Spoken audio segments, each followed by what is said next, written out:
This is a gigantic search and rescue effort, more than 16,000 rescue personnel in Turkey alone, because it's a gigantic search area. I want to show you some of the extent of that. We'll start in Turkey, in Marash, and show you what's been happening there. This is near the epicenter of it.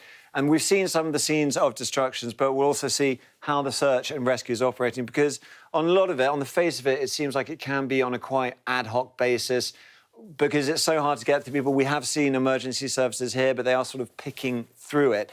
That is similar to other places. And again, just to talk about Aleppo in Syria is a long, long way away from the epicenter, but it was still really badly damaged in this. And we can see, again, some of the search and rescue tactics happening. We're going to talk about this scene here. We'll just take you through it. But again, look at this devastation.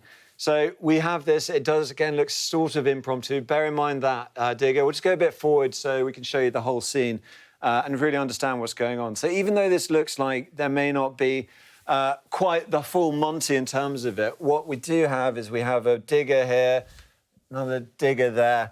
And what they're doing is they're not getting in on the middle. Instead, you have the people here. So that means they can pick through by hand, look for people. They may be locals who know the area. The diggers not getting involved because they don't want to do damage to that rubble, just in case there are people inside.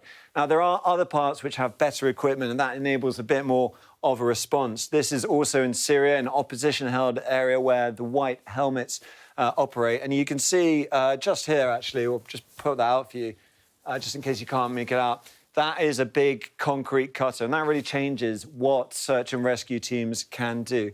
We'll just roll it through this, and you'll see what happens in this video. We'll take you through, and you can see it being used. Here we go, there. So that means they can just do a lot more than those people we saw in the first video. In terms of other capabilities, that is a big bit of kit. It is handheld. I want to show you what we've got here, another really challenging rescue. You've got a generator coming up here, but we're less interested in the generator than what they're going to attach to it. And we'll just bring that forward just slightly for you. This is a bit of kit, a bit of hydraulic kit, just coming in here, if you just watch that come down. And those are basically huge. It's a sort of combination tool which can prise and also bite into things. So as we go into this really challenging, I mean, look how tight that is. Look how tough those conditions are. But even in this very, very small space, you can get that sort of equipment in it. So we just look at the end of this video, we'll see this worker. We'll just see if we can magnify that so you can see that he's using that tool to really get in ways that he wouldn't be able to do. Now, there is even more advanced tech on its way because 70 countries have offered assistance, and we've seen some of what they'll be bringing. This is from the Philippines. This is a vibroscope, so it's got headphones here. You've got this long pole, and that long pole has a camera on the top. It's extendable, so you can feed that through the rubble, look for people. When you find them, communicate them, tell them that help is on its way. The Italian firefighters, the Vigili del Fuoco, they posted this video. You can see that's another of those concrete cutters that we saw from earlier. Another big hydraulic chomping tool there. We've got this fan, which is useful, so that will blow, if you're stuck in a confined space, CO2 perhaps building up. This will help ventilate a space, or maybe there's dust, other things, to buy a bit more time. So there's a lot of kit going in. We can see all of this is being prepared. That's actually the same sort of shears we saw earlier in that video from the white helmets.